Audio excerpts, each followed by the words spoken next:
Mumbai Pune expressway हा सध्या मृत्यूचा सापळा बनत चाललाय। एवढे अपघात होऊनही त्यावर ना सरकार नजर देते किंवा सरकार त्यावर हिंमत दाखवत नाहीये ना तोल कंत्राटदार कंपन्या। त्यामुळे सर्वसामान्यांच्या जीवाला काही किंमत आहे का नाही याचं उत्तर आता मुख्यमंत्र्यांकडे सामान्य लोक मागतायत। पाहूयात यावरचा एक खास रिपोर्ट।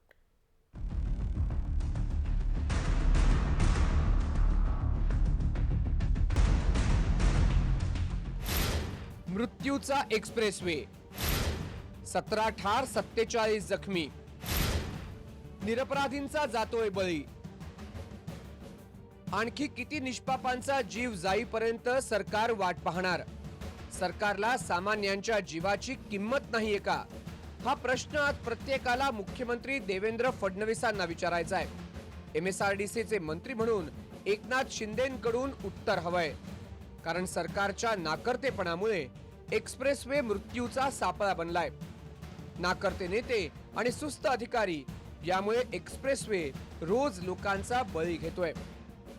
पंक्चर काढण्यासाठी थांबलेले होते आणि त्यांना मदत करण्यासाठी रोडच्या बाजूला इनोवा गाडी थांबलेली होती आणि मागून येणारी जी ट्रॅव्हल बस आहे त्या बसला थांबलेली दिसली नाही।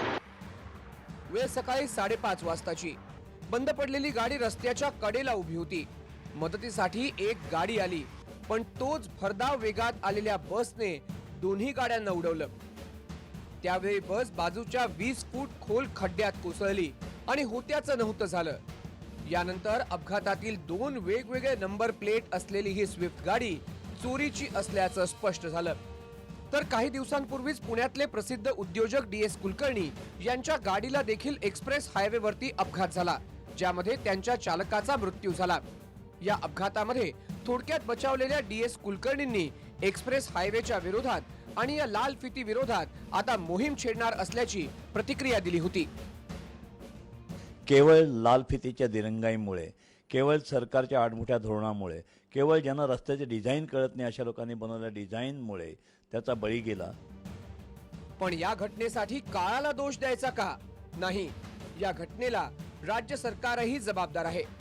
एक्सप्रेसवेवर वारंवार अपघात होतात, मंत्री घटनास्थळाची पाहणी करतात, पण शिंदे साहेब उत्तर द्या, पुढे काय करता? फक्त पाहणी, जखमींशी 2 शब्द बोलणं म्हणजे तुमचं कर्तव्य संपलं का हो? प्रवाशांच्या खिशावर टोलधाड टाकणारे तुम्ही सोयी सुविधांची वेळ आली की फक्त देता ती कोरडी आश्वासनं। फडणवीस साहेब, शिंदे साहेब, उत्तर हवंय। जर आमच्या जीवाची किंमत नसेल तर कंत्राटदार आणि गेंड्याच्या कातडीच्या अधिकाऱ्यांवर गुन्हे का दाखल होऊ नयेत? सरकारी अधिकारी लक्ष देत नाहीत। टोल कंत्राटदार लोक मरतात की जगतात हे पाहणं कर्तव्य समजत नाहीत। मरतो तो फक्त सामान्य माणूस। त्यामुळे आम्हाला तुमच्याकडनं उत्तर हवंय। आमच्या जगण्याचा हक्क तुम्ही आम्हाला देणार का? आणि कंत्राटदार आणि अधिकाऱ्यांवर गुन्हे दाखल करणार का? ब्युरो रिपोर्ट, जय महाराष्ट्र। तर 2012 ते 14 या 3 वर्षात मुंबई पुणे एक्सप्रेसवेवर बरेच अपघात झाले। ते कसे झाले आणि किती अपघात झाले यावर नजर टाकूयात ग्राफिक्सच्या माध्यमातून। मृत्यूचा एक्सप्रेसवे, साल 2012, अपघात 17, ठार 27, जखमी 54। साल 2013, अपघात 27, ठार 44, जखमी 98। साल 2014, अपघात 6, ठार 8, जखमी 15। JP रिसर्चच्या रिपोर्टनुसार ऑक्टोबर 2012 ते ऑक्टोबर 2014 या 2 वर्षात 372 अपघात झाले। 55% अपघात हे रात्री 12 ते सकाळी 9 या वेळेत घडतात।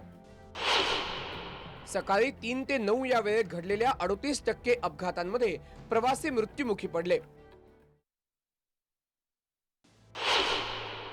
एक्सप्रेसवेवर 54% अपघात हे ट्रकमुळे घडले, 33% अपघात गाड्यांमुळे, तर 5% अपघात हे बसमुळे झाले। माणसाच्या चुकीमुळे 58% अपघात घडतात। माणसाची चूक आणि रस्त्याच्या बांधकामामुळे 22%, तर फक्त गाड्यांमुळे 13% अपघात एक्सप्रेसवेवर होतात। ड्रायव्हरला झोप लागल्याने 108 अपघात झाले। गाड्यांचा वेग जास्त असल्या कारणामुळे 65 अपघात झाले. वेग मर्यादा न पाळल्यामुळे 48 अपघात झाले. अचानक गाडीने लेन बदलल्यामुळे 33 अपघात झाले. रस्त्यावरती पार्क केलेल्या गाडीमुळे 15 अपघात झाले. तर दारू पिऊन गाडी चालवल्यामुळे 3 अपघात झाले. शार्प टर्नच्या अगोदर चालकांना वॉर्निंग सिग्नल मिळेल अशी सुविधा व्हावी. बंद पडलेल्या गाड्यांबाबत इतर गाड्यांना माहिती द्यावी. रस्त्याच्या चुकीच्या बांधकामामुळे 6% अपघात झाले, यासाठी उपाययोजना करावी. वेग मर्यादा ओलांडणाऱ्या गाड्यांवरती कारवाईसाठी सीसीटीव्ही असलेली हायटेक कंट्रोल सिस्टीम उभारावी आणि ज्या ठिकाणी दरी आहे त्या ठिकाणी क्रॅश बॅरियर्स बांधावेत.